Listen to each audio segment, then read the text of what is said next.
ጤና ይስጥልኝ ክቡራትና ክቡራን ተመልካቾቻችን እንደምን አረፈዳችሁ። ዛሬም የጦርነት ቀን ነው።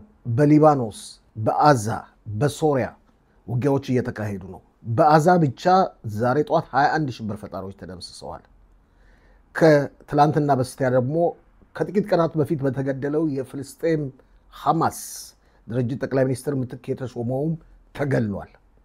ከዚህ በተጨማሪ ታስታውሳላችሁ ምርኮኞች ወይም ታጋቾች በሚለቀቁበት ጊዜ ሲዘንጡባቸው የነበሩት ቶዮታዎች ፒካፖች ወደ እስራኤልም ክልል ጥቅም 7 ቀን በመግባት ግድያ የፈጸሙባቸው ቶዮታዎች ከመቶ በላይ በእስራኤል መከላከያ ኃይል ተደምስሰዋል። ዓመታዊው የእስራኤል በጀት ሊጸድቅ በክኔሴት ወይም በሕዝብ ተወካዮች ምክር ቤታችን ውይይት እየተካሄደበት ነው።